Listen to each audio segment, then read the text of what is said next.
Assalamualaikum warahmatullahi wabarakatuh. Waalaikumsalam. Waalaikumsalam warahmatullahi. Yang terhormat Prof. Prapto, Bapak Ketua Dikti Wilayah 7, Bapak Moderator, Pak Yunarso, Pak Sekretaris, dan para pimpinan dan staf penjamu di perguruan tinggi swasta di wilayah area Dikti 7. Bapak dan Ibu, berikut ini adalah penjelasan secara teknis terkait dengan apa yang sudah disampaikan oleh Prof. Tan tadi. Saya coba mengambil yang ISK karena ini adalah perban terbaru setelah nomor 1 yang tadi sudah dijelaskan oleh Prof. Chan. Nah, ini saya coba untuk menyampaikan perban nomor 2 tahun 2020. Nah, perban nomor 2 tahun 2020 itu adalah tentang ISK, atau tepatnya kalau kita merujuk kepada tentangnya yang ada di bawah nomor itu adalah instrumen. Jadi di situ sudah tertulis ya. Maaf, ini saya ada yang admit ya Pak ya. Saya admit dulu ya Pak ya. Ini kok saya jadi host ini malah ntar. Kasihan ini nggak bisa masuk. Ada peserta. Oke. Jadi instrumen suplemen konversi peringkat akreditasi. Jadi di sini temanya bukan untuk menaikkan peringkat, tapi untuk mengkonversi peringkat. Ya. Saya coba untuk mulai gitu ya. Oke. Ini adalah jalur pengajuan akreditasi bagi prodi atau PT yang belum dan sudah mengumpulkan perpanjangan ke Sabto. Ini saya kremes ya. Saya kremes dari Permendikbud nomor 5 2020 dan Perban PT nomor 1 tahun 2020. Nah, tentu ada dua kelompok perguruan tinggi atau prodi ya, yaitu prodi yang belum mengumpulkan ke Sabto perpanjangan atau yang sudah. Nah, sekarang bagi yang belum mengumpulkan ke Sabto ya. Nah, tentu nilainya adalah A, B, atau C karena menggunakan aturan yang lama. Nah, terkait dengan ISK, Bapak dan Ibu, akan ada dua jalur. Tanpa ISK atau ISK. Maka kalau tanpa ISK, secara otomatis ya, Bapak dan Ibu akan masuk jalur 1, yaitu peringkatnya tetap peringkat sebelumnya. Nah, ini diberikan kesempatan seperti yang dikatakan oleh Prof. Sam tadi adalah 5 tahun. Oleh sebab itu, dalam kaitannya dengan pengajuan atau dengan peringkat akreditasi, apabila peringkat akreditasinya habis, maka kalau Bapak dan Ibu itu membiarkan, maka secara otomatis nanti Ban PT itu akan menyampaikan ya, bahwa akreditasi perguruan tinggi atau akreditasi prodi Bapak dan Ibu karena tanpa ISK maka akan ada di sini. Jadi tetap menggunakan peringkat yang sebelumnya. Jadi kalau sebelumnya A, ya A, kalau sebelumnya B, ya B, kalau sebelumnya C, ya C. Kemudian, kalau Bapak dan Ibu, ya sebelum habis masa akreditasinya, kemudian Bapak dan Ibu sudah memasukkan ISK, ya, maka di sini ada dua jalur. Ya, ISK nanti itu seperti yang dikatakan Prof. Tan tadi itu akan dievaluasi, ya, akan diasesmen oleh Ban PT, ya. Kalau memenuhi, maka akan masuk jalur 2. Artinya kalau masuk jalur 2 itu kalau semula mendapatkan A, maka akan dikonversi jadi unggul. Kalau semula dapat B, akan dikonversi menjadi baik sekali. Kalau semula C akan dikonversi menjadi baik. Nah, jadi di sini Bapak dan Ibu bukan naik peringkat tapi konversi, jadi itu konversi. Nah, kemudian apabila setelah di-asesmen atau dievaluasi oleh Ban PT ternyata tidak memenuhi, ini bukan berarti prodi atau lembaga Bapak dan Ibu itu turun peringkatnya, tetapi akan menggunakan peringkat sebelumnya. Jadi dengan seperti ini berarti Bapak dan Ibu, kalau semula A ya A, kalau A kan nggak mungkin ya, kalau B ya B, kalau C ya C, jadi itu. A ya A, tidak bisa dikonversi jadi unggul. Oleh sebab itu, saya lebih menyarankan kepada Bapak dan Ibu, ajukan aja ISK, ya, karena tidak ada konsekuensi ya untuk turun peringkat. Ya. Jadi kalau tidak memenuhi ya kembali kepada nilai sebelumnya. Lalu jalur berikutnya, jadi ada 13 jalur ini. Nah ini, jalur berikutnya ini bagi perguruan tinggi atau prodi yang sudah mengumpulkan ke Sabto perpanjangan. Ya. Nah, kalau untuk akreditasi pertama, ya, kemudian menggunakan 7 standar, Bapak dan Ibu, ya, maka masuk ke jalur 4. Ya. Kalau diproses, ya, ditambah dengan ISK, maka hasilnya itu atau peringkatnya bisa unggul, baik sekali atau baik. Ya. Kemudian tadi Prof. Chan mengatakan bahwa perguruan tinggi atau prodi yang akreditasi pertama yang mengirimkan naskah akreditasinya, maka dia dapat baik. Nah, kalau dulu aturan yang lama adalah mendapat C, ya, dapat C. Nah, itu Bapak dan Ibu. Maaf. Kemudian jalur yang berikutnya, akreditasi yang pertama itu bisa saja tidak menggunakan instrumen khusus standar ya, karena sekarang sudah diberlakukan dengan menggunakan instrumen 9 kriteria. Maka seperti yang sudah berlangsung ya, masuk jalur 5, nanti statusnya atau peringkatnya bisa unggul atau baik sekali atau baik. Nah, sementara sekarang bagi perguruan tinggi yang mengumpulkan perpanjangan ya, tetapi terlambat ya, maka di sini kalau menggunakan instrumen 7 standar ya, dengan menggunakan proses ISK ya, akan diproses dengan menggunakan ISK sehingga peringkatnya adalah peringkat baru. Tapi kalau menggunakan instrumen 9 kriteria tidak perlu ada ISK dan Ban PT akan memproses secara wajar dan peringkatnya adalah peringkat baru. Kemudian berikutnya ada beberapa kelompok perguruan tinggi yang barangkali mencabut ya. Jadi masih berlaku ketika itu mengajukan perpanjangan ya, karena menurut Ban PT itu ada ratusan prodi yang akhirnya mencabut perpanjangan yang sudah dia kirim, yang sudah mereka kirim ya.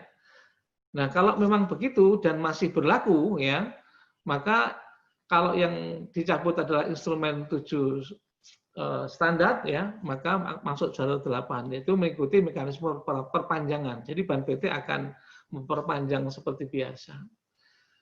Kemudian kalau instrumen 9 kriteria ya, berarti akan diproses seperti jalur biasa dengan mengikuti proses perpanjangan seperti yang terjadi pada saat sekarang. Tetapi ada sekelompok PTS yang tidak dicabut, membiarkan. Ya, kalau pada saat pengajuan itu masih menggunakan instrumen 7 standar, Bapak dan Ibu, maka di sini ada 2 pilihan. Ya, kalau dalam proses tanpa ISK, ya, maka nilainya adalah A, B, C itu. Tetapi kalau perguruan tinggi itu kemudian ya mengirimkan ya ISK, jadi karena nggak dicabut beberapa bulan sebelum adanya asesmen kecukupan ya, itu kemudian dikirimkan ke Ban PT ISK-nya, maka akan ada 2 kemungkinan jalur. Kalau memenuhi ya berarti ia akan mengalami konversi peringkat ya. Meskipun instrumennya adalah instrumen 7 standar ya. Jadi unggul baik sekali atau baik. Namun demikian apabila bila tidak memenuhi, maka perguruan tinggi itu bukan turun peringkat, tapi peringkatnya akan sama dengan peringkat sebelumnya. Kemudian yang berikutnya, peringkatnya adalah peringkat A, B, dan C. Kemudian untuk instrumen 9 kriteria, maka akan diproses dengan proses akreditasi yang reguler, dengan peringkat unggul baik atau baik sekali. Jadi yang perlu dipahamkan itu adalah bahwa ISK itu bukan digunakan untuk menaikkan peringkat, tapi ISK itu digunakan untuk mengkonversi peringkat. Oleh sebab itu, saya coba untuk menegaskan itu bahwa ISK itu diatur di dalam Perban PT nomor 2 tahun 2020 tentang instrumen suplemen konversi. Nah, di situ disebutkan instrumen ISK adalah instrumen akreditasi tambahan, jadi Bapak dan Ibu, saya garis bawahi instrumen akreditasi tambahan untuk konversi peringkat akreditasi yang diperoleh dari instrumen 7 standar menjadi peringkat akreditasi baru 9 kriteria.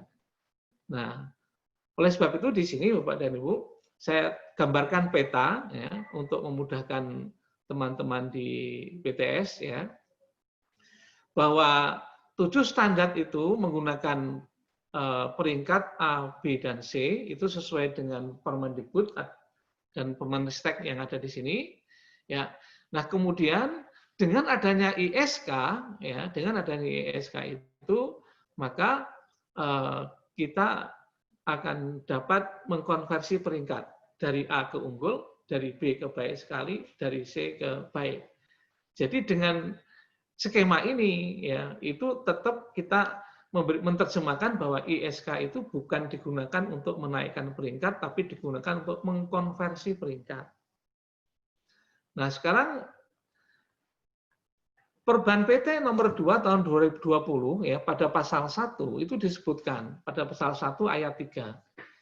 ISK itu ada 5 macam, yaitu ISK akreditasi perguruan tinggi, ISK akreditasi program studi pada program Diplomatika, ISK pada program sarjana dan sarjana terapan, ISK pada program magister dan magister terapan, ISK pada program doktor dan doktor terapan.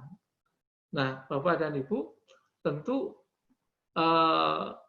saya tidak mungkin menerangkan masing-masing itu Nah, sekarang sebagai langkah untuk implementasi, saya akan menerangkan yang untuk ISK program sarjana dan sarjana terapan, karena ini yang paling banyak, yang paling banyak. Yang lain nanti bisa kita sharing atau diskusi, atau nanti saya akan kirimkan Perban nomor 2 kepada LDikti untuk bisa di-share kepada teman-teman. Nah, ini Bapak dan Ibu, perbedaan unsur dan indikator kinerja dalam penilaian ISK pada APT, Diplomatika, sarjana dan sarjana terapan, magister dan magister terapan, serta doktor dan doktor terapan. Jadi intinya yang dilihat itu unsurnya itu adalah dosen, kurikulum, penjaminan mutu, pelacakan lulusan, dan publikasi ilmiah. Tetapi 5 unsur ini, 5 unsur ini tidak semuanya ada dalam tingkatan pendidikannya. Kita mulai dari APT.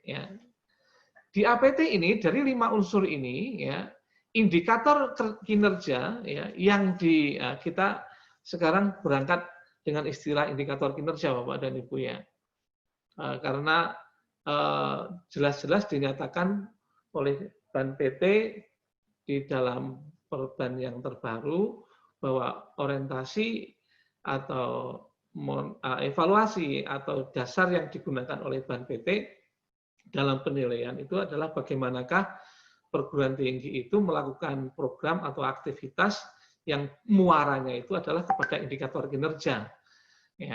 Nah, di sini indikator kinerja yang dilihat ya pada APT itu adalah dosen tetap perguruan tinggi, kemudian dosen tidak tetap. Kurikulum tidak dilihat, ya, tetapi di penjaminan mutu dilihat. Yang dilihat itu adalah tentang sistem penjaminan mutu internalnya. Lalu siklus SPMI-nya, ya ini diminta untuk menjelaskan. Kemudian pelampuan SNDikti. Nah, dalam pelampuan SNDikti ini, Bapak dan Ibu, itu ada dua pemahaman, ya, ada dua pemahaman yang kita perlu sharing ya di SPMI itu. Pelampuan itu makna yang pertama itu adalah pelampuan yang sifatnya itu adalah vertikal. Jadi misalnya begini Bapak dan Ibu, SNDikti itu kan wajibnya kan 3 ya. Jadi di pendidikan, penelitian dan pengabdian. Nah, pelampuan ini gitu ya, yang dimaksud dengan nama pelampuan itu, Bapak dan Ibu itu memiliki standar pendidikan tinggi ya, selain standar nasional pendidikan tinggi. Saya ambil contoh, misalkan ada standar visi, misi, tujuan, dan strategi. Standar kemahasiswaan, standar tata pamong. Itu.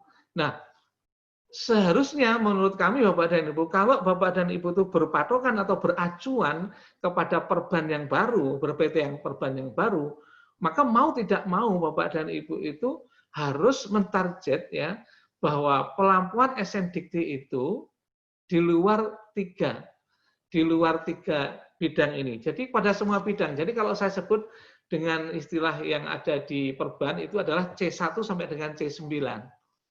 Nah, C yang terkait atau kriteria, C itu kriteria, jadi yang terkait dengan SNDikti itu cuma C6 pendidikan, C7 penelitian, dan C8 itu adalah pengabdian masyarakat. Nah, C1 ya itu visi, misi, tujuan dan strategi. C2 ya itu adalah tata pamong, tata kelola dan kerjasama. Kemudian C3 itu kemahasiswaan, kemudian SDM, kemudian keuangan, sarana dan prasarana. Nah, kemudian C6, C7 adalah standar wajibnya, dan yang ke-9 itu adalah kriteria yang terkait dengan luaran, tridharma. Berarti Bapak dan Ibu, menurut kami sebagai asesor, Bapak dan Ibu itu harus memiliki pelampuan standar itu ya menurut saya C1, C2, C3, C4, kemudian C5, dan C9. Loh, kenapa begitu? Kalau Bapak dan Ibu buka ya di dalam perban yang baru di dalam perban yang baru yang nomor 5 tahun 2019 yang terbit pada tanggal 23 September ya, itu jelas-jelas dinyatakan Bapak dan Ibu bahwa penilaian di LED itu ya, itu 92% ya, itu adalah penilaian yang ada di C1 sampai dengan C9. Dan C1 sampai C9 itu menyebutkan adanya kegiatan yang kita sebut dengan nama kegiatan penjaminan mutu. Nah, kalau Bapak dan Ibu itu standar pelampuannya itu tidak C1, C2, C3, C4, C5, dan C9, Bapak dan Ibu tidak akan bisa bercerita. Kami mengalami sendiri ketika kami melakukan asesmen kecukupan kepada prodi yang belum paham tentang ini, yang mereka lakukan itu hanya SPMI untuk 3 bidang saja, yaitu C6, C7, C8. Sedangkan C yang lain tidak ada. Sehingga di bagian ini, ya, di bagian ini itu tidak ada cerita terkait dengan SPMI, tidak ada cerita terkait dengan indikator kinerja, baik indikator kinerja utama dan indikator kinerja tambahan, dan yang berikutnya tidak ada aktivitas atau tidak ada penjelasan tentang evaluasi terhadap target itu. Nah, kan berarti kan nilainya kan lemah Bapak dan Ibu. Maka menurut saya yang dimaksud dengan pelampuan SNDikti di sini makna yang pertama secara vertikal yaitu Bapak dan Ibu harus memiliki SNDikti standar pendidikan tinggi ya, di mana standar pendidikan tinggi yang diadop adalah standar yang ada di dalam perban PT. Nah, sekarang istilah yang berikutnya yang kemudian berkembang itu adalah pelampuan dari SNDikti itu bisa saja maknanya adalah horizontal. Ya, maknanya horizontal, yaitu kepada apa? Kepada standar turunan. Ya. Jadi SNDikti itu kan pendidikan ada 8 standar mutu. Kemudian penelitian ada 8 standar mutu. Pengabdian ada 8 standar mutu, Bapak dan Ibu. Nah, ini Bapak dan Ibu dalam kaitannya dengan perumusan standar turunan kita anggap sebagai standar induk. Nah, standar induk. Nah, kalau Bapak dan Ibu nanti buka di matriks ya, Prof ini di Malang adzan. Bagaimana, apakah terus atau kita tunda dulu, Prof? Pak moderator. Apakah Bapak, ruangan Bapak bagaimana? Apakah eksklusif atau kalau eksklusif menurut saya terus nggak apa-apa. Oh, terus saja ya, nggak apa-apa. Oke, nggak apa-apa. Ini kebetulan saya di ruangan cuma dengan staf admin, jadi saya teruskan saja. Mohon izin. Saya lambat-lambat saja. Terima kasih, Pak Moderator. Ya, jadi dalam hal ini makna horizontal itu berarti standar turunan itu adalah merupakan pengembangan dari standar yang ditentukan atau standar induk yang ditentukan oleh SNDikti. Nah, ini Bapak dan Ibu. Kalau kita lihat di matriks ya, itu minimal itu dua standar induk kemudian dikembangkan menjadi beberapa standar turunan, itu sudah skornya sudah optimal, sudah 4 Bapak dan Ibu. Ya, jadi itu. Kemudian yang berikutnya adalah mekanisme penjaminan mutu menuju ke outcome based accreditation ya. Ini Bapak dan Ibu. Ini kalimat yang berikutnya ini Bapak dan Ibu, pada penjaminan mutu itu menjadi outcome based. Berarti mau tidak mau Bapak dan Ibu itu ya harus menjamin mutu ya kriteria-kriteria tadi jadi itu. Bahwa ketika penjaminan mutu itu tadi dilaksanakan, maka muaranya itu adalah kepada akreditasi. Nah, ini. Makanya tadi Prof. Chan mengatakan di kesimpulan yang terakhir tadi, oke lah Bapak dan Ibu itu jangan berpikir tentang akreditasi. Yang penting lakukan SPM itu dengan baik di perguruan tinggi Bapak dan Ibu. Nanti Bapak dan Ibu secara otomatis itu akan dapat menyusun akreditasi. Nah, itu kalimat yang menurut saya kalimat yang perlu kita garis bawahi Bapak dan Ibu ya. Lalu yang berikutnya untuk APT tidak ada pelacakan lulusan, tapi ada publikasi ilmiah. Nah, di sini publikasi ilmiah itu adalah publikasi ilmiah dosen tetap dan mahasiswa. Kalimatnya tidak menggunakan dengan Bapak dan Ibu. Jadi publikasi ilmiah dosen tetap dan mahasiswa. Tapi publikasi ini hanya difokuskan ke dalam jurnal, bukan ke dalam proceeding dan lain-lain. Kemudian yang berikutnya adalah untuk diplomatika. Untuk diplomatika itu yang unsur yang ditanyakan ya itu memiliki 1, 2, 3, 4, 5, 6, 7, 8. Jadi ada 8 indikator. Ada 8 indikator utama ya. Maaf, 8 indikator kinerja yang ditanyakan ya. Yaitu tentang DTPS dan DT. Dosen tetap program studi dan dosen tetapnya. Kemudian kurikulum, capaian pembelajaran, dan rencana pembelajaran, lalu SPMI. Siklus tidak ditanyakan Bapak dan Ibu di sini, tidak ditanya maksudnya ya. Tapi sesungguhnya ketika kita bicara tentang SPMI, ya mau nggak mau bicara tentang siklus, tapi tidak menjadi penekanan. Kemudian pelampuan SNDikti, nah tadi yang saya katakan, lalu untuk pelacakan lulusan itu ada indikator kinerja yang dinilai oleh Ban PT itu ada 1, 2, 3, 4. Sistem pelacakan, waktu tunggu, kesesuaian bidang kerja, kepuasan pengguna.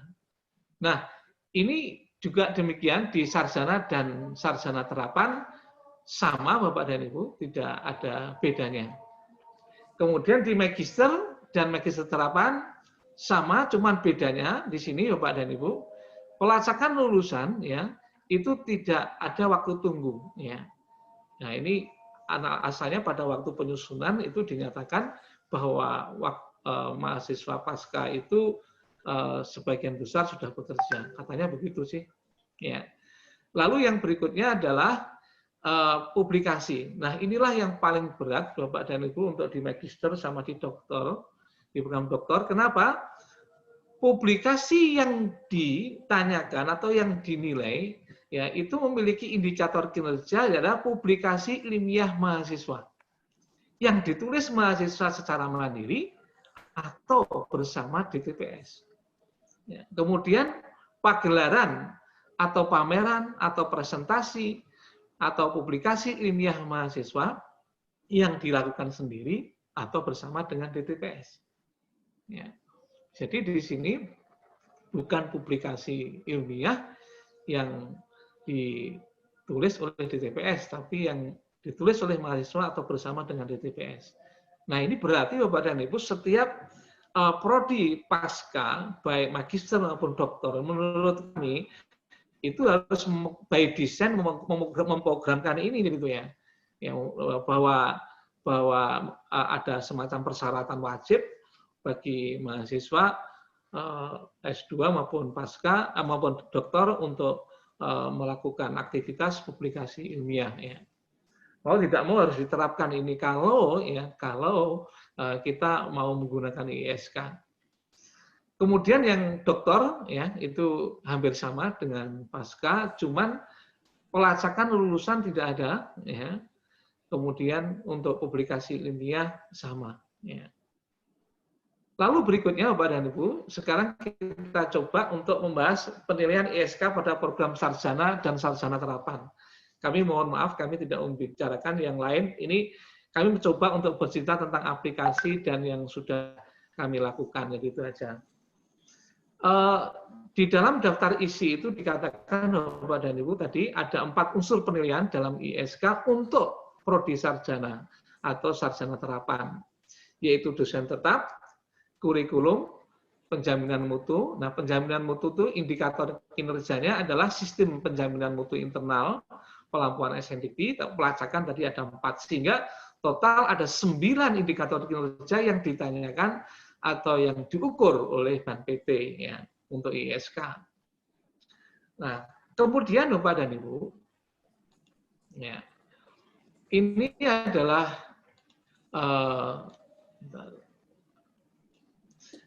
adalah tabel yang pertama yang menginformasikan tentang dosen tetap dan dosen tetap program studi. Ya, definisi dosen tetap dan dosen tetap program studi itu ada perbedaan, Bapak dan Ibu. Kalau dosen tetap itu adalah dosen tetap perguruan tinggi yang ditugaskan sebagai pengampu mata kuliah di program studi yang diakreditasi. Tetapi kalau yang DTPS ya itu sebagai pengampu mata kuliah dengan bidang keahlian yang sesuai dengan kompetensi inti ya, dari prodi yang diakreditasi itu. Nah, di sini ada hal yang menarik kepada Ibu yang sering kami diskusikan, ya, yaitu yang kami beri tanda di sini. Ya, yang pertama adalah tentang kaitan antara pendidikan pasca sarjana dengan bidang keahlian. Kemudian kita tarik ke arah kanan itu pada kolom 10 dan kolom 11, yaitu kepada mata kuliah yang diampu pada PS yang diakreditasi. Yang berikutnya adalah kesesuaian bidang keahlian dengan mata kuliah yang diampu. Bapak dan Ibu, di dalam memberikan bidang keahlian, ya, nampaknya Bapak dan Ibu di sini kita tidak bisa main-main ini ya, karena berdasarkan pengalaman itu ada asesor-asesor yang saklek sekali gitu. Ya, oleh sebab itu kami sarankan Bapak dan Ibu, nama ini pendidikan pasca sarjana untuk S2, untuk program doktor, ini kalau bisa itu disesuaikan dengan nama program studi Bapak dan Ibu. Karena begini Bapak dan Ibu, kan ada kasus ya. Itu ada seorang dosen ya, itu magisternya itu adalah magister biomedik ya, ini. Kemudian program doktornya itu di pendidikan biologi. Nah, bidang keahlian ya itu adalah di bidang zoologi. Nah, kami bertanya kepada yang bersangkutan, biomedik itu apakah ada kaitannya dengan zoologi? Iya, karena biomedik itu membahas tentang manusia. Tapi kalau zoologi itu kan bukan, kita tanya begitu. Zoologi cenderung kepada bukan manusia, jadi itu ya. Nah, ketika ditanya pendidikan biologi, maka dia mengatakan, mungkin nyantolnya di situ.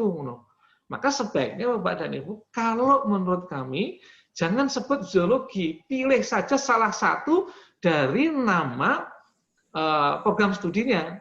Jadi kalau misalkan biomedik di S2-nya, kemudian di doktornya itu adalah pendidikan biologi, sebut saja bidang keahlian adalah pendidikan biologi dan biomedik.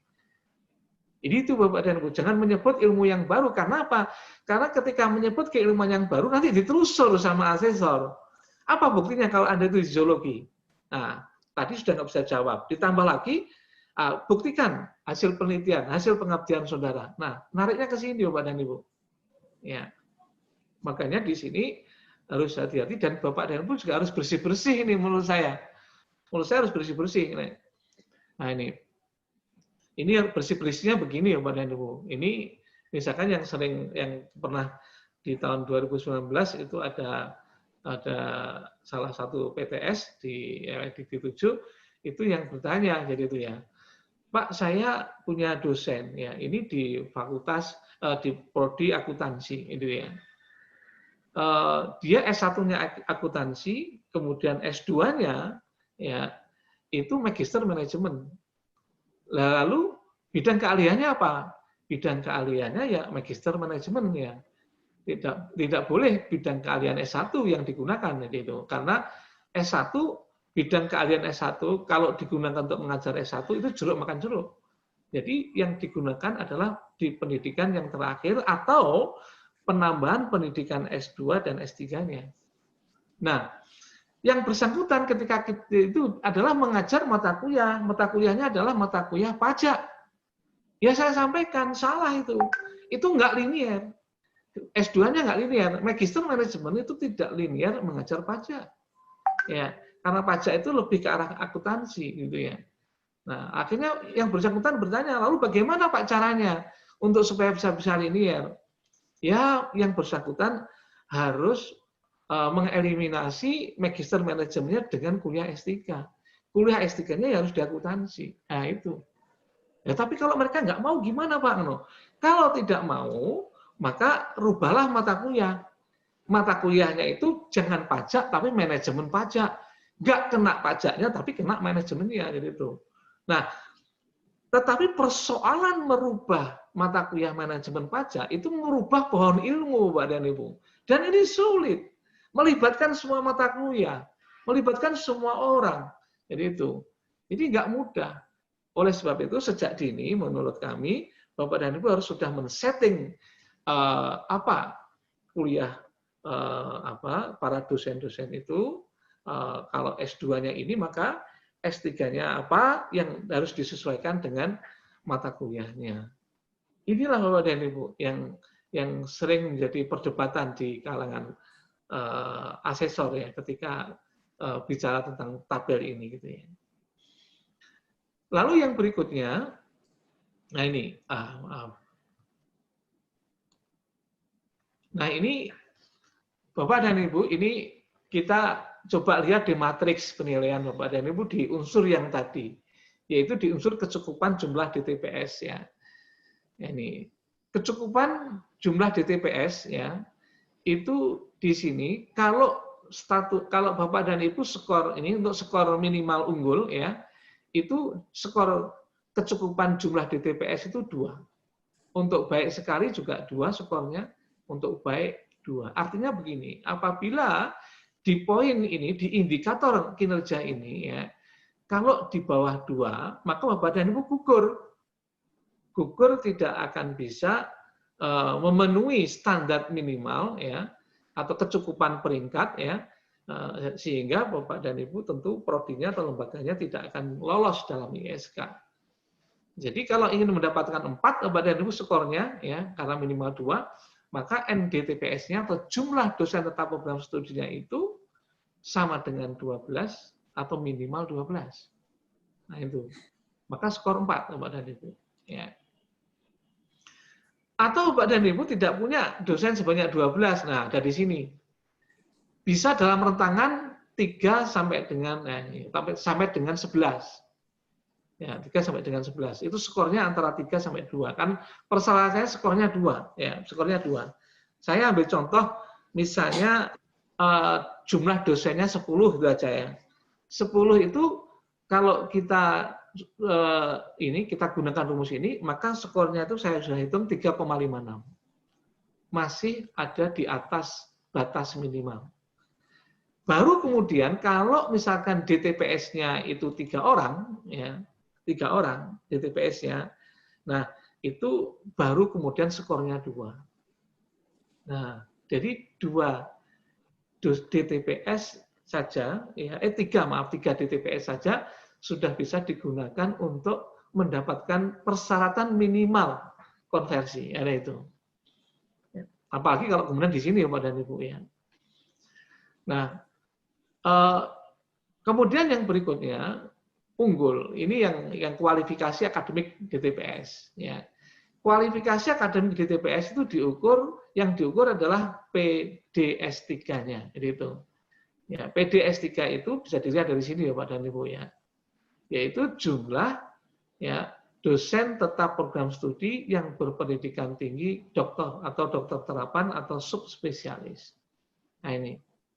Nah ini ya Pak dan Ibu, kalau jumlahnya itu ya minimal 50%, skornya 4. Ya, skornya 4. Tetapi batas minimalnya ya Bapak dan Ibu, kalau Bapak dan Ibu itu ingin mengkonversi dari A ke unggul, nilai ini harus 3,5. Kalau dari B menuju ke baik sekali, maka skor kecukupannya harus 3,0. Tapi kalau baik cukup 2 Bapak dan Ibu. Berarti Bapak dan Ibu sekarang secara by design ini harus berpikir ulang kalau mau mengajukan, jadi harus dipenuhi dulu ya, mengajukan ISK maksudnya. Harus Bapak dan Ibu penuhi dulu. Lalu untuk jabatan akademik, nah jabatan akademik itu ternyata itu dihitung jumlah dosen tetap ya program studi yang bergelar guru besar, lektor kepala dan lektor. Itu. Nah, itu asalkan jumlahnya itu minim 70% ya, maka skornya 4. Tetapi di sini ada persyaratan minimal. Persyaratan minimal tidak.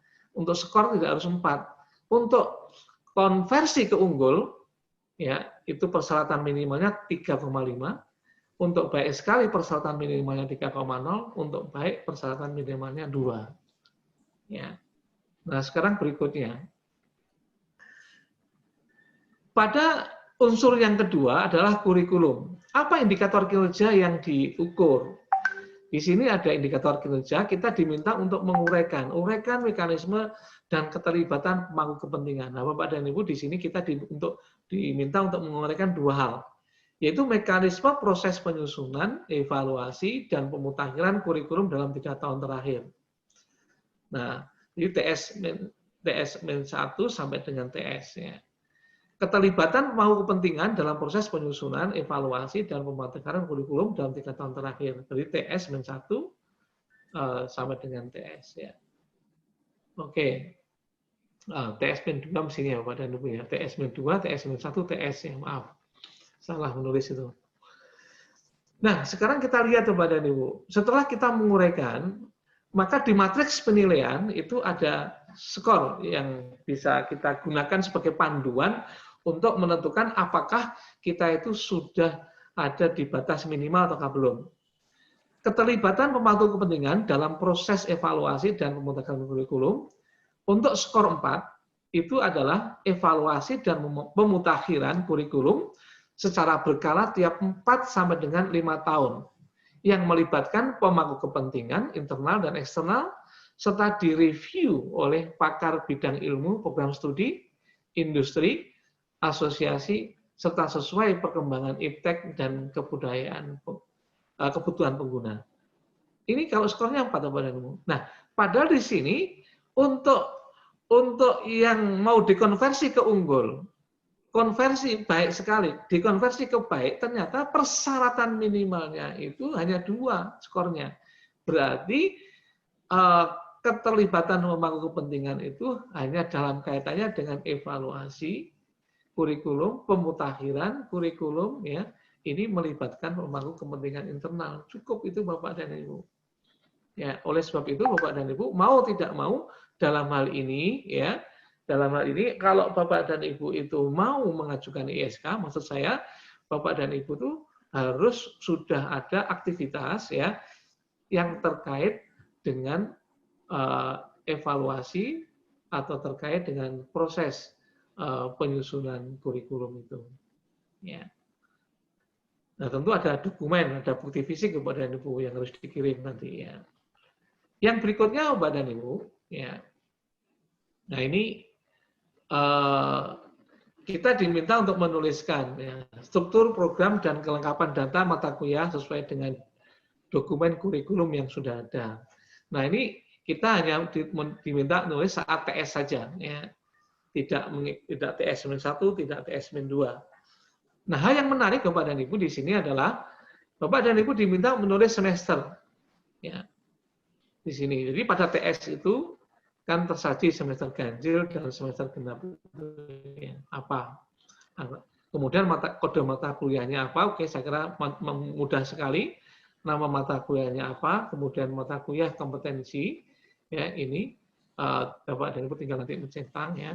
Kemudian yang berikutnya itu adalah bobot kredit. Ya, ini bobot kreditnya itu adalah di mana di kuliah tutorialnya, di seminarnya, apakah di praktikumnya. Nah, ini harus ditentukan.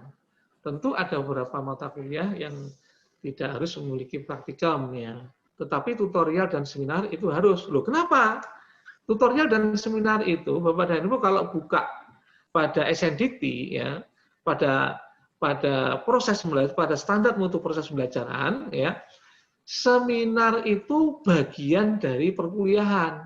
Gitu. Oleh sebab itu Bapak dan Ibu, ini harus dicanangkan, harus diprogramkan oleh setiap mata kuliah, ya, bahwa selain ada kuliah, ada tutorial, itu ada seminar. Meskipun seminar itu event yang kecil atau event yang lebih besar, oke, silakan. Yang penting ada seminar. Minimal itu adalah seminar yang dilakukan dalam satu mata kuliah itu satu semester bisa satu kali, mungkin sebagai ending, ya, dari tugas yang sudah disusun oleh mahasiswa. Lalu yang berikutnya, Ibu Bapak, di sini di capaian pembelajaran. Nah, ini capaian pembelajaran ini adalah bagian yang juga dinilai. Bapak dan Ibu, kalau Bapak dan Ibu menyusun KPT, maka di KPT itu mesti ada, ya. Di KPT itu mesti ada, yaitu bahwa kompetensi itu dibagi-bagi lagi menjadi domain sikap, pengetahuan, keterampilan umum, dan keterampilan khusus. Ya. Jadi di capaian pembelajaran itu, kalau kita bahas Bapak dan Ibu, kalau di atas sendiri itu kan CPL, ya, capaian pembelajaran lulusan. Capaian pembelajaran lulusan itu harus ada ini, ya, 4 unsur ini harus ada. Lalu dari CPL kemudian di breakdown dari CPMK, capaian pembelajaran mata kuliah. Dari CPMK di breakdown lagi menjadi CPMK, sub CPMK.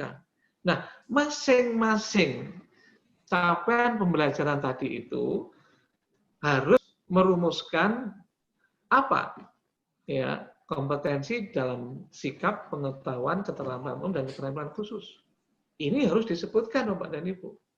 Ya, harus disebutkan, dan ini by design sudah ada di dalam kurikulum. Kemudian yang kedua, yang prodi atau APT lupa, ya, pertama prodi adalah bukti, ya. Buktinya tidak hanya kurikulum, tapi buktinya di sini adalah RPS atau RPP, Bapak dan Ibu. Bahwa di RPP para dosen itu juga harus menyebutkan apa sikap, apa pengetahuan, apa keterampilan umum, dan apa keterampilan khusus yang ditargetkan di dalam mata kuliah itu. Ya. Nah, setelah itu kami ketika melakukan kegiatan asesmen itu, ya, itu ternyata ada begini, di KPT-nya ada sikap, ada rumusan pengetahuan, ada keterangan umum, ada keterangan khusus. Tetapi ketika dinilai akhir, ya, ketika dinilai akhir, rumusnya itu begini, Pak dan Ibu. Rumusnya itu adalah kehadiran mahasiswa, presensi berarti ya, kemudian tugas, kemudian UTS, nilai UTS, kemudian nilai UAS, yaitu ya. Nah ini, kemudian nilai praktek itu sebagian ada, sebagian tidak ada.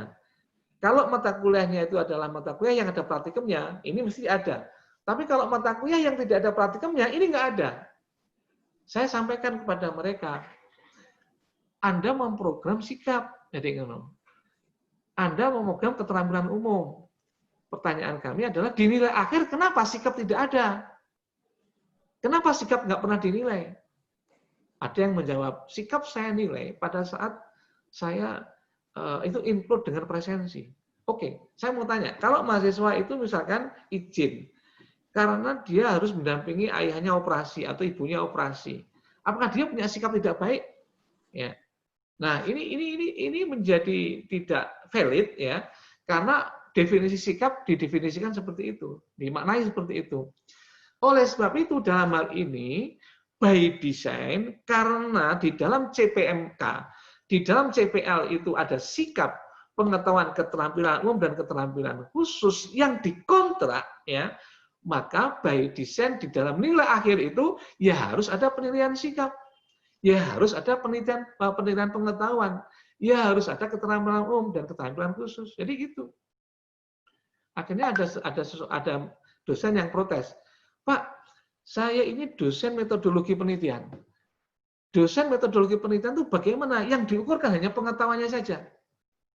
Akhirnya saya sampaikan, Bapak dan Ibu, ya, metodologi penelitian kuliah teori, tetapi kan ada prakteknya. Prakteknya misalnya begini ya Pak dan Ibu. Ini pengalaman saya karena saya juga mengajar metodologi penelitian. Ya, saya mengukur keterampilan mahasiswa. Meskipun itu apa?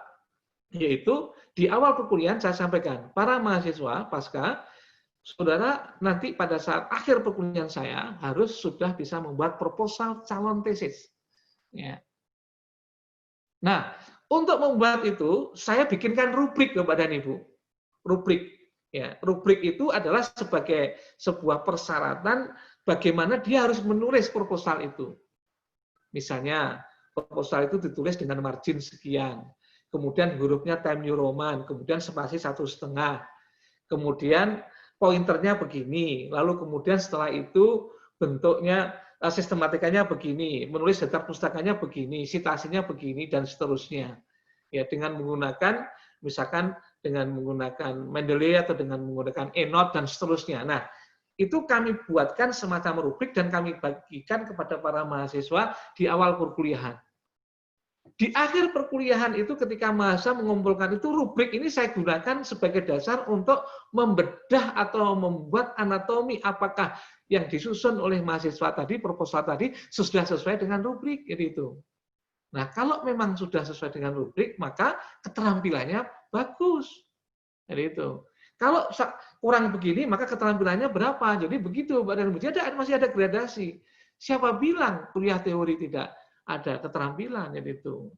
Nah, jadi itu Bapak dan Ibu. Oleh sebab itu, by design, Bapak dan Ibu secara sengaja, ya, secara menurut saya harus ada harus mengingatkan ya, bagian kalau di tempat kami itu di bagian akademik ya, itu untuk selalu kita ingatkan tentang aspek ini. Poin 10, kolom 10, 11, 12, 13 ini untuk dicermati ya.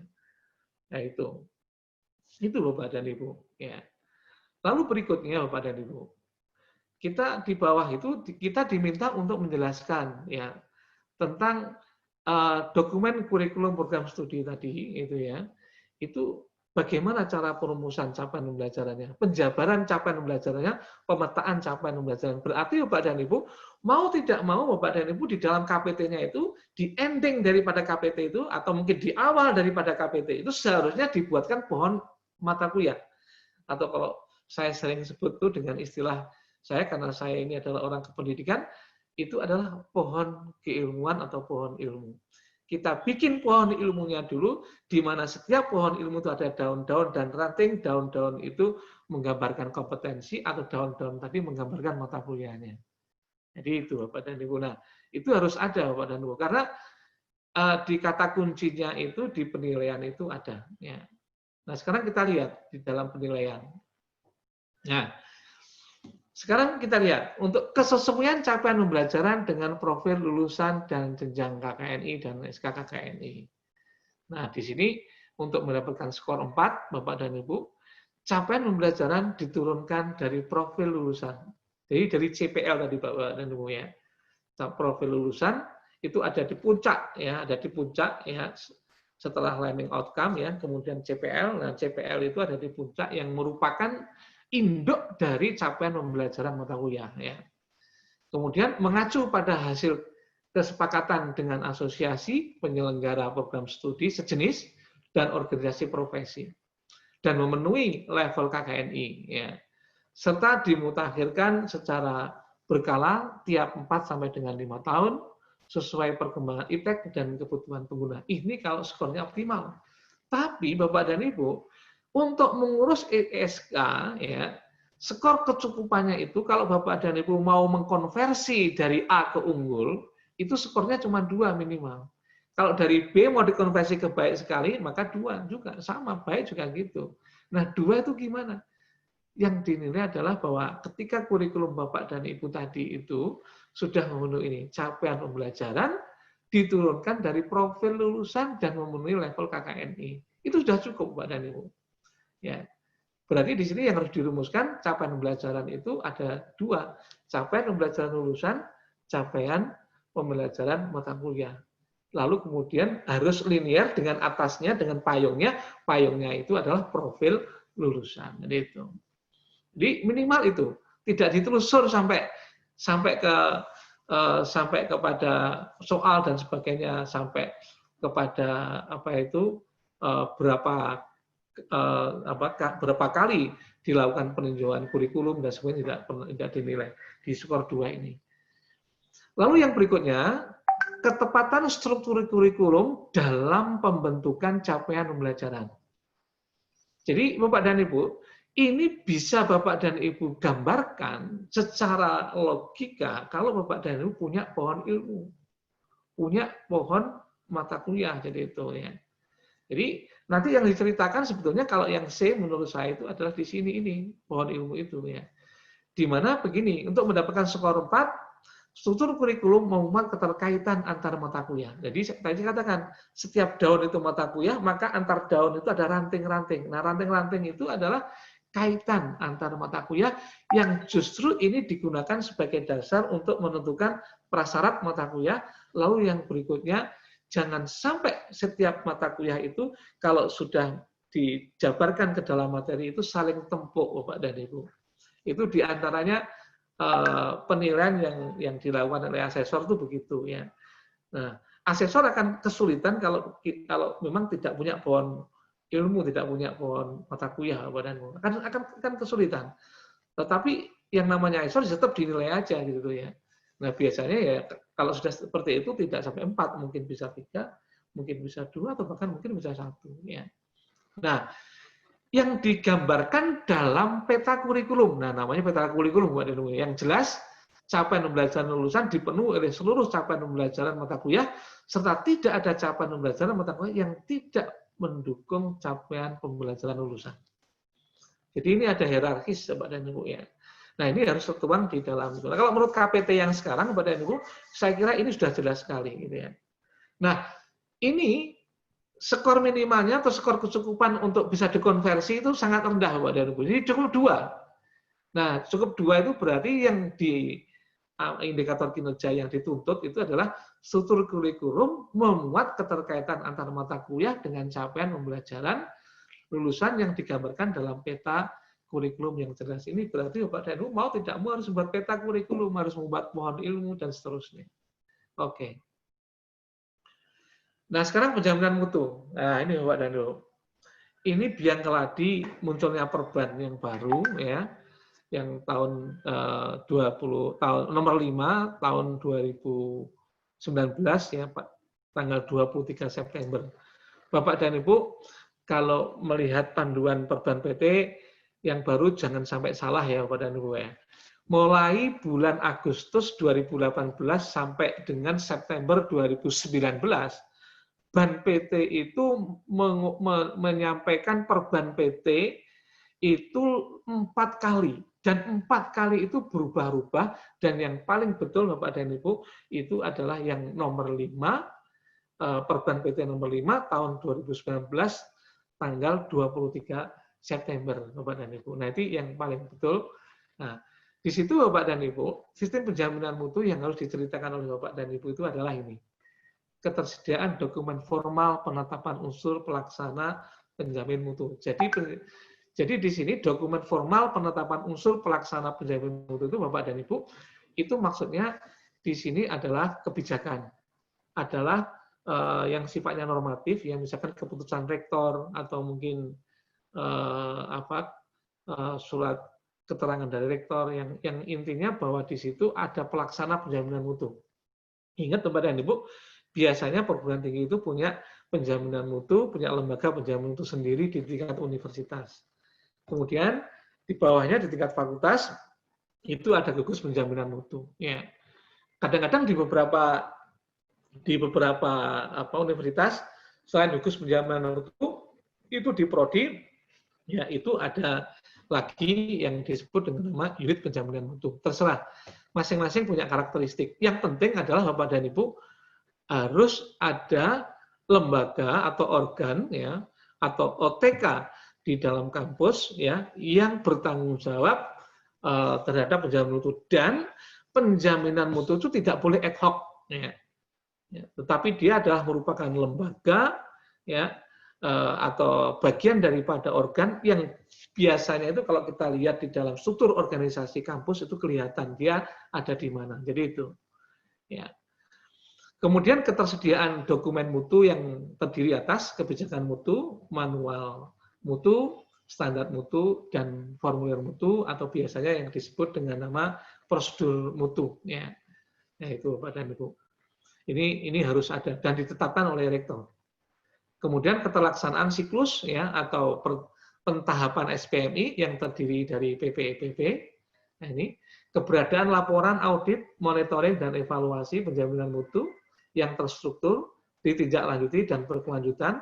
Yang keberadaan sistem perekaman dan dokumentasi mutu, keterlibatan pihak eksternal. Bapak dan Ibu, berdasarkan pengalaman ini Bapak dan Ibu pada tahun-tahun sebelumnya, akhirnya banyak perguruan tinggi yang kemudian sistem pengelolaan penjaminan mutu itu dibikin SIM ya, sistem informasi manajemen.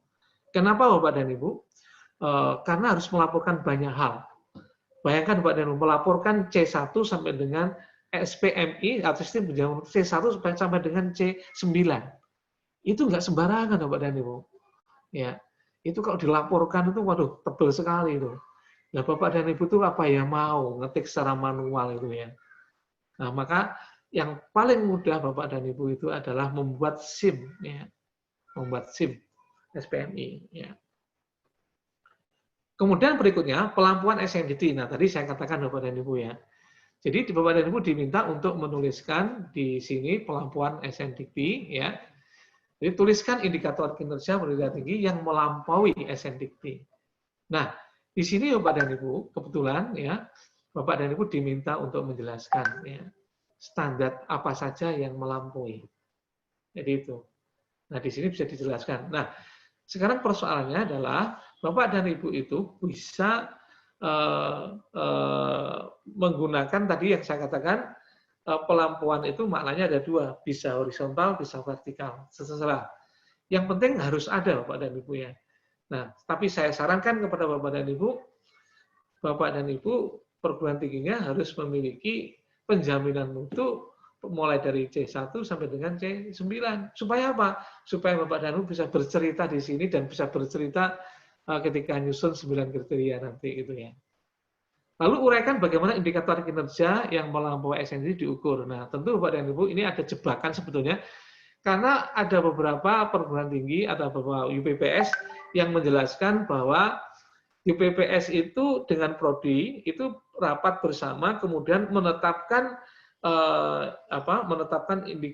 standar mutu, ya.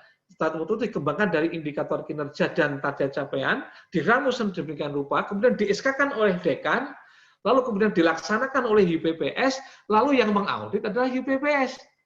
Ini namanya jeruk makan jeruk, Pak dan Ibu. Ya, kami sering menjumpai ini. Akhirnya kami sering beri masukan. Masukannya adalah begini: kalau memang prodi atau UPPS itu memiliki standar turunan, memiliki standar pelampauan, ya, susun saja dan kemudian laporkan ke lembaga penjaminan mutu. Lembaga penjaminan mutu nanti akan memproses dalam RTM, rapat tinjauan manajemen, ya, biasanya dilakukan pada setiap tahun sekali, gitu ya, bersama rektor. Nah, di saat itu kemudian dirapatkan, lalu diputuskan apakah perlu dilanjutkan ataukah memang perlu direvisi atau mungkin sudah langsung di-SK-kan untuk peningkatan. Jadi itu. Nah, untuk peningkatan berarti nanti maka standar ini harus dilaksanakan oleh prodi, oleh UPPS. Tetapi ketika sudah dilaksanakan, yang mengaudit bukan mereka, yang mengaudit bukan UPPS dan prodi, yang mengaudit adalah asesor yang ditugasi oleh Ban PT. Jadi asesor yang ditugasi oleh lembaga penjaminan mutu. Ya. Nah itu. Nah sekarang keterlaksanaan sistem penjaminan mutu, Bapak dan Ibu, ternyata persyaratan minimalnya, ya, skor kecukupannya rendah, Bapak dan Ibu. 2. Bila ingin mengkonversi dari A ke unggul, atau dari B ke baik sekali, dari C ke baik, ya, maka cukup 2. 2 itu apa? UPPS telah melaksanakan SPMI yang memenuhi aspek nomor 1 sampai nomor 3. Nomor 1 itu dokumen tadi, dokumen legal pembentukan unsur pelaksana, dokumen penjaminan mutu, kemudian yang berikutnya terlaksana siklus PPIPP. Nomor 4 dan 5 enggak masalah, Bapak dan Ibu. Jadi itu. Tetapi berdasarkan pengalaman kami, Bapak dan Ibu, ini biasanya, Bapak dan Ibu, ya, itu perguruan tinggi itu atau UPPS itu sampainya di PPE. Ya. P yang ke-3 dan ke-4 nggak pernah dilaksanakan. Gitu. Ya. Tiba-tiba dari evaluasi kemudian terjadi peningkatan. Gitu. Ya, terjadi keputusan rektor, keputusan dekan bahwa ini ditingkatkan gitu ya. Jadi kemudian diberikan SK untuk bisa dilaksanakan. Kami bertanya, mana pengendaliannya dan proses peningkatan? Proses peningkatan standar mutu itu baru bisa dilakukan dalam suatu forum yang disebut dengan nama RTM. RTM itu bisa di tingkat fakultas atau di UPPS, bisa juga di tingkat universitas. Jadi gitu. Nah, itu Bapak dan Ibu. Nah, berikutnya adalah pelampuan SNDikti yang ditetapkan oleh UPPS, Bapak dan Ibu. Nah, ini ternyata batas minimalnya untuk bisa dikonversi itu juga rendah. Skornya 2, yaitu UPPS tidak menetapkan indikator kinerja tambahan. Jadi Bapak dan Ibu, ini menunjukkan bahwa intinya bahwa UPPS itu tidak menetapkan, bahwa yang menetapkan indikator kinerja tambahan itu bukan di UPPS. Indikator kinerja tambahan itu yang menentukan adalah universitas melalui lembaga penjaminan mutu. Ya, tetapi universitas sudah digodok dulu biasanya di dalam forum senat atau di dalam forum RTM gitu ya. Nah ini. Lalu yang berikutnya sistem pelacakan. Nah di sini saya kan ingin tegaskan Pak dan Ibu, ini seringkali menjadi trouble di tempat PTS ya, termasuk di tempat kami ini juga begitu. Uraikan sistem pelacakan lulusan yang dilakukan oleh UPPS mencakup organisasi, metodologi, instrumen penilaian, evaluasi, dan pemanfaatan hasil studi. Bapak dan Ibu, kita berangkat kepada keilmuan kita. Sistem pelacakan lulusan itu kan sebetulnya itu kan kita melakukan survei, dan survei itu adalah salah satu daripada jenis penelitian sosial atau jenis penelitian kuantitatif juga bolehlah. Nah, karena itu adalah penelitian, maka secara teori apa yang harus kita lakukan itu ya harus memenuhi kriteria ilmiah. Berarti persyaratan-persyaratan penelitian itu harus diikuti. Oleh sebab itu ketika orang penelitian itu harus punya organisasi lebih dulu. Organisasinya di mana? Kan dibentuk kepanitiaan. Ya. Metodologinya pakai apa? Survei ataukah apa dan seterusnya. Nah, instrumen karena di sini itu sistem pelacakan itu diantaranya itu adalah menilai, ya diantaranya adalah memberikan penilaian kepada para lulusan yang dilakukan oleh pengguna, ya maka data yang akan dimunculkan tadi itu minimal kan data-data kuantitatif, minimal data ordinal lah ya, minimal data ordinal, ya kalau nominal kan nggak penting yang ordinal. Nah, dalam pertanggungjawaban secara metodologi, karena data yang dihasilkan ordinal minimal atau barangkali interval, maka instrumen itu harus ada validasi. Validasinya itu yaitu dengan menggunakan uji standarisasi. Biasanya umumnya ada dua. Yang pertama adalah uji validitas instrumen dan yang kedua adalah uji reliabilitas. Ini harus dimunculkan. Jadi sebelum instrumen itu tadi disebarkan, maka dua instrumen ini harus, instrumen itu harus sudah memenuhi dua syarat ini. Ya, itu dijelaskan itu Bapak dan Ibu. Lalu instrumen tadi itu biasanya juga dilihat dari isi, ya, standar, validitas isi. Nah, instrumen tadi itu berdasarkan isi yang mana? Nah, tentunya Bapak dan Ibu, instrumen itu tidak boleh keluar dari Perban PT dan SNDikti. Ya, bagaimana Bapak dan Ibu bisa membuat instrumen, tetapi tidak ketika menulis isinya itu, pertanyaan-pertanyaan itu tidak memperhatikan validitas isi.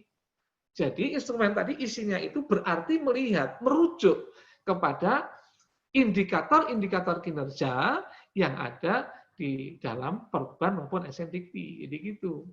Ya. Baru kemudian melakukan proses penilaian, evaluasi, dan kemudian pemanfaatan hasil. Itu dikemanain setelah itu? Cukup di laporan saja, atau barangkali diekspos di dalam website universitas, website UPPS. Jadi misalnya begitu. Nah, berikutnya waktu tunggu, Pak dan Ibu. Nah, di sini waktu tunggu itu yang dimunculkan adalah TS-2, TS-3, dan TS-4. Nah, di sini waktu tunggu itu ditentukan. Nah, di sini Bapak dan Ibu ada metode lagi. Jumlah lulusannya berapa? Jumlah lulusan yang terlacak berapa? Bapak dan Ibu, ini sekali lagi Bapak dan Ibu, supaya Bapak dan Ibu terkesan bahwa Bapak itu melakukan sesuatu hal yang metodologis, maka penelitian survei itu kalau menurut para pakar ya, itu minimal sampel itu 30% dari populasi. Oleh sebab itu, kalau jumlah lulusannya berapa, 100 misalkan, maka jumlah lulusan yang terlacak yang mengisi instrumen itu ya menurut saya minimal 30. Jadi Bapak dan Ibu. Gitu. Nah, kemudian apa yang diurus Bapak dan Ibu? Nah, jumlah lulusan terlacak dengan waktu tunggu mendapatkan pekerjaan kurang dari 6 bulan, ya. Itu berarti ini berapa? Kemudian antara 6 bulan sampai 18 bulan, kemudian lebih dari 8 bulan sebulan, kemudian jumlahnya berapa? Nah, kesesuaian bidang kerja juga demikian Bapak dan Ibu, ya. Ini kategorinya adalah rendah, sedang, dan tinggi. Rendah itu apa?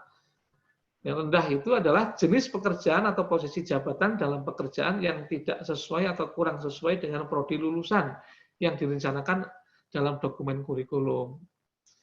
Yang kedua, yang sedang, jenis pekerjaan atau posisi jabatan dalam pekerjaan cukup sesuai. Kalau yang tinggi, jenis pekerjaan atau posisi jabatan dalam pekerjaan sesuai atau sangat sesuai. Ya. Nah, ini Bapak dan Ibu di dalam situasi yang kayak begini untuk bisa mendapatkan pekerjaan seperti kolom 7 itu ya setengah mati Bapak dan Ibu ya. Nah, ini begitu Bapak dan Ibu akan sangat merumitkan ya. Nah, kepuasan pengguna Bapak dan Ibu. Nah, ini Bapak dan Ibu tadi ini adalah bagian daripada instrumen tadi Bapak dan Ibu harus menjelaskan tentang bagaimanakah kepuasan pengguna, kemudian respon pengguna lulusan, tapi yang penting di sini. Nah, yang saya katakan validitas isi itu berarti Bapak dan Ibu, instrumen Bapak dan Ibu harus mengandung 7 unsur ini. Jangan sampai jangan sampai di luar 7 unsur itu. Ini yang saya katakan Bapak dan Ibu harus meninjau instrumen dari validitas isinya gitu ya. Nah, penilaiannya bagaimana? Nah, begini Bapak dan Ibu. Ini juga begitu, jadi kecil Bapak dan Ibu ya. Pelaksanaan terser study ya itu mencakup 5 aspek. Ini terkoordinir ya di tingkat perguruan tinggi, berarti Bapak dan Ibu tidak bisa prodi menjalankan sendiri. Tidak bisa fakultas menjalankan sendiri, tapi harus dikoordinir Bapak dan Ibu di tingkat universitas. Biasanya Bapak dan Ibu kalau di tempat kami itu kami masukkan ke dalam SIM-nya SPMI di lembaga penjaminan mutu. Supaya apa? Supaya semua prodi itu dan semua UPPS bisa mengakses ke sana. Jadi itu. Nah, kemudian kegiatan tesis tadi dilakukan secara reguler setiap tahun dan terdokumentasi. Nah, memang tempo hari itu terjadi perdebatan. Setiap wisuda ataukah setiap tahun? Nah, akhirnya di tingkat asesor itu ada kesepakatan itu setiap tahun, ya. Dan kemudian terdokumentasi. Nah, kalau terdokumentasi itu repot, Pak dan Ibu. Kadang-kadang laporan hilang. Pada waktu akreditasi laporan dibawa sama pejabat yang lama. Pejabat yang lama dicari, kemudian nggak ada karena apa? Sudah pergi pindah rumah. Nah, ini kan repot. Nah, ini persoalan yang sangat mendasar. Oleh sebab itu, satu-satunya kata kunci yang paling baik adalah SIM, Bapak dan Ibu. Ya.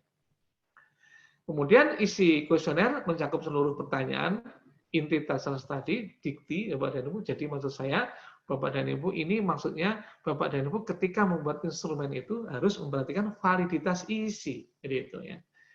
Kemudian ditargetkan pada seluruh populasi lulusan. Nah, dalam teori dinyatakan bahwa untuk penelitian survei ya itu diberikan kesepakatan 30% minimal dari populasi.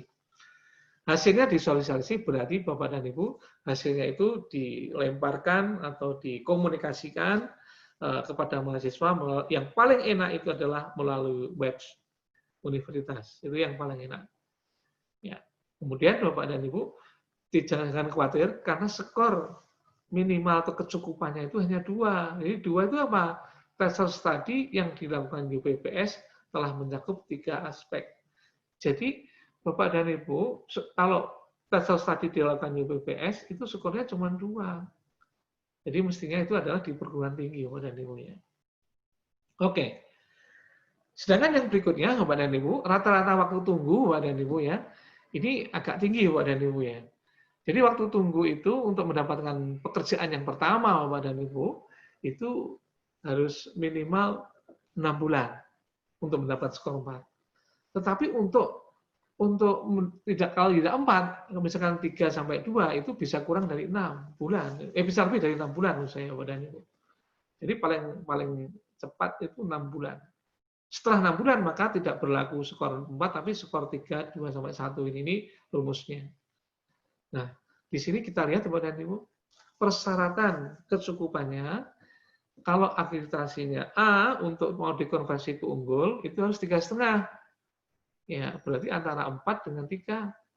Kemudian kalau dari baik menjadi baik sekali, ya itu 3. Kalau dari cukup ke baik itu berarti 2. Nah, demikian juga yang berikutnya, kesesuaian bidang kerja lulusan untuk mendapatkan kerjaan pertama.